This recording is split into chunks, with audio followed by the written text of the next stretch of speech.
Kakak dari Kejaksaan Negeri Buol sebagai analis penuntutan kali ini akan menyampaikan tentang sanksi pidana bagi pelaku perundungan.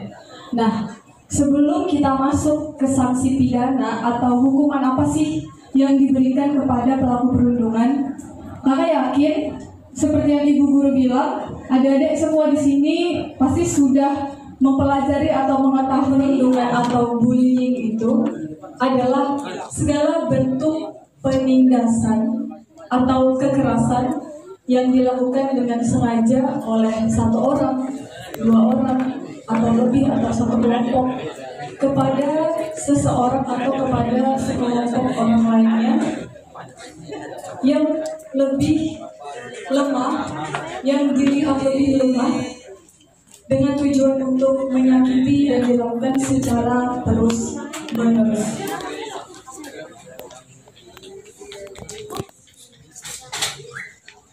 Kemudian ada beberapa contoh kasus bullying di tahun 2023 yang viral.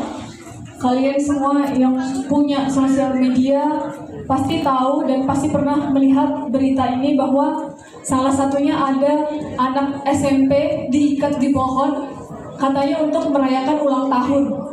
Tapi ternyata dia dilempari kotoran, dilempari air comberan, diikat sampai tidak bisa bergerak. Itu kan hal yang sangat tidak pantas untuk dilakukan ya.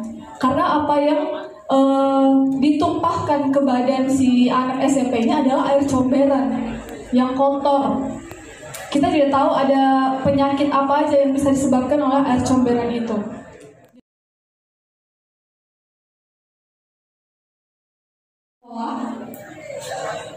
Setelah kakak amati lagi, memang bullying paling banyak itu terjadi di sekolah. Karena di situ kita punya banyak teman. Kita bertemu manusia lainnya dengan versi mereka masing-masing. Ada yang suka dengan kita, ada yang tidak suka dengan kita. Disitulah muncul benih-benih perundungan atau bullying itu ya. Kemudian ada yang namanya cyberbullying. 2023 siapa sih yang nggak kenal teknologi? Ya kan? Pada punya HP semua nggak ini? Punya sosmed semua kan?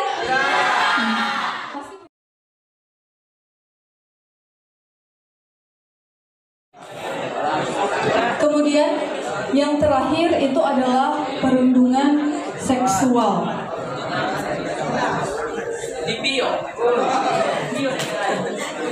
Perundungan seksual ini di tahun 2023 itu juga erat kaitannya dengan cyberbullying ya. Karena kadang banyak kasus yang terjadi adalah pelaku bullying ini seperti menyebarkan foto seseorang di sosial media atau video yang bersifat pribadi dan bersifat intim, tapi dia sebarkan di sosial media tanpa izin dari seseorang yang ada di foto tersebut atau yang memiliki foto tersebut. Itu juga termasuk ke dalam perundungan seksual. Atau kalau misalnya dilakukan secara langsung, itu bisa saja langsung menyerang, memegang anggota tubuh kita yang vital. Itu juga termasuk ke dalam perundungan seksual. Dari Kejaksaan Negeri Buol, dan untuk penugasan kakak dari seksi tindak pidana umum. Jadi untuk berbagai masalah pidana umum termasuk di dalamnya bullying atau perundungan ini seringkali kita terima. Banyak laporan-laporan polisi yang masuk ke kita dan banyak tersangka-tersangka yang harus kita terima, terutama untuk kasus-kasus perundungan. Begitu. Kalau tadi Kak Ayana sudah menjelaskan pengertiannya, akibatnya, dampak. Nah, kita karena kita negara hukum, kita punya yang namanya sanksi pidana. Di sini pernah dapat pelajaran PPKM? Pernah dapat pelajaran kewarganegaraan?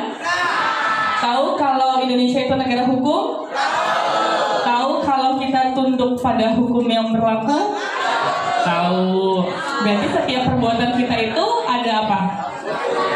Ada sanksi, ada hukumannya jika kita melanggar aturan.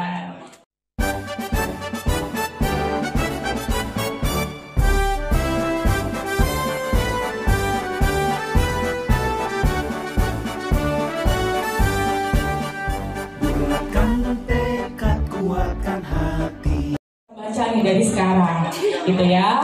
Nah, apa itu KUHP? Kita Undang-Undang Hukum Pidana, di mana di dalamnya diatur segala macam bentuk pidana, pencurian atau misalnya pengeroyokan, penghinaan, gitu. Itu semua diatur.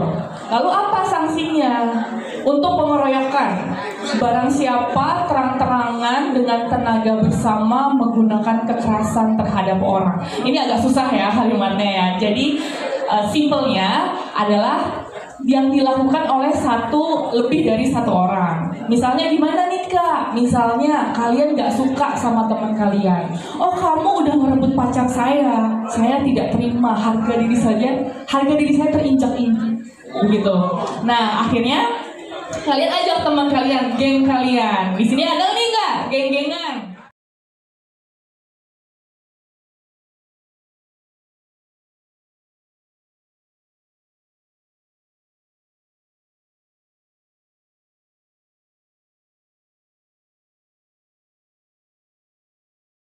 Bagaimana cara mengobati mental anak yang sudah dikena bullying? Oke, terima kasih Rizky.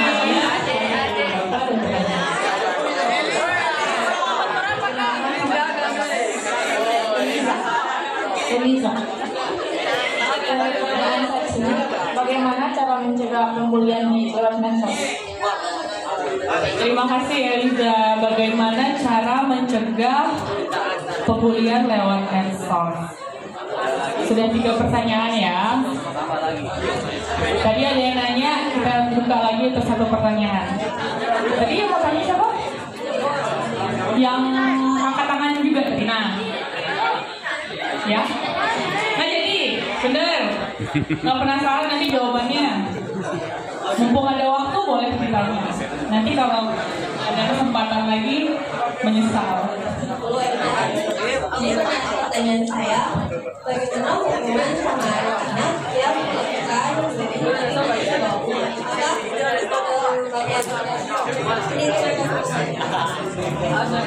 Terima kasih Anissa. Bagaimana penjatuhan hukuman terhadap anak yang di bawah umur, apakah sama dengan yang tadi dijelaskan?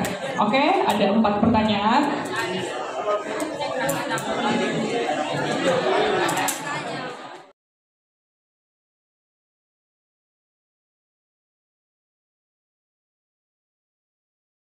Damaian antara pelaku sama korban. Mau nggak nih damai? Ada syarat-syaratnya, ya. Nah, salah satu syaratnya yang tadi dijelaskan oleh Pak Kasinintel apa? Tidak boleh melebihi berapa? 7 tahun. Ya, sedangkan kalau kematian menyebabkan berapa? Menyebabkan kematian hukumannya berapa? Maksimal 12 tahun penjara. Lebih dari 7 tahun atau enggak? Lebih. Jadi bisa upaya damai? Tidak bisa upaya damai. Gitu. Jadi kalau untuk sampai menyebabkan kematian tidak bisa diupayakan damai. Harus kita limpahkan ke persidangan, mengikuti alur persidangan. Begitu ya. Lalu kenapa tadi Wafi tanya hanya sampai 12 tahun? Ya, ini adalah KUHP, ini adalah dibuat oleh para pembuat hukum. KUHP kita ini masih peninggalan Belanda. Ya, ini sekedar info saja, KUHP kita ini masih peninggalan Belanda. Saat ini sudah ada KUHP baru, tapi berlakunya nanti 2025. Ya, sekitar 2025. Ini sebagaimana dijelaskan tadi, ini yang susun pembuat undang-undang sebelumnya di masih zaman Belanda. Mungkin pertimbangannya karena pengeroyokan ini lebih dari 1 orang. Jadi dia pertanggungjawabannya ini dibagi-bagi kalau nggak salah. Misalnya kalau satu orang pelakunya penganiayaan, itu ancamannya bisa 15 tahun kalau sendiri. Pembunuhan berencana. Kalau itu sendiri kategorinya bisa sampai hukuman mati. Termasuk perkara yang ramai kemarin sidang itu, perkara Sambo itu dikategorikan sebagai pembunuhan berencana karena ada penyusunan kalau dia datang sini ke sini, jadi dia sampai hukuman mati. Dan diputus pengadilan negeri, tuntutan jaksa, hukuman mati, putus hukuman mati. Hanya hukuman terakhir ini Mahkamah Agung dikurangi. Assalamualaikum warahmatullahi wabarakatuh.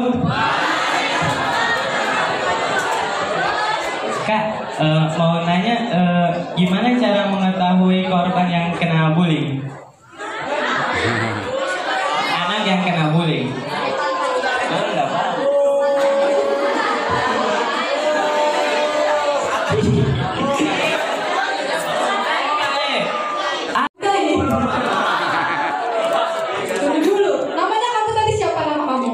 Yosef, oke. Adep sana dulu Yosef. Ini siapa? Alif. Yosef kelas berapa Yosef? 10 apa? Kak Tanzo. Kalau ini Alif dari kelas berapa? 1 kelas. Coba Alif. Coba kamu harus bertanya ya. Kamu sudah kakak panggil. 1 saja pertanyaan apapun itu tentang materi kita hari ini ya. Biar kamu tidak ketawa-ketawa saja di sana ya.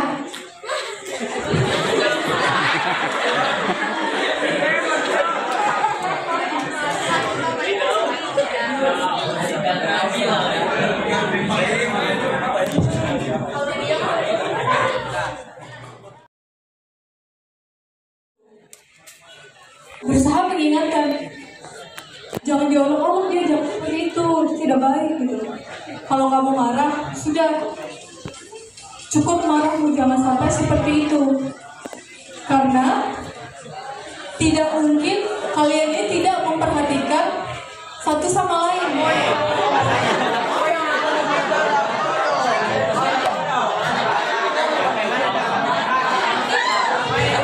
Sebentar ya. Lanjut ya, Anissa tadi pertanyaannya apa yang dilakukan pelaku di penjara? Oke.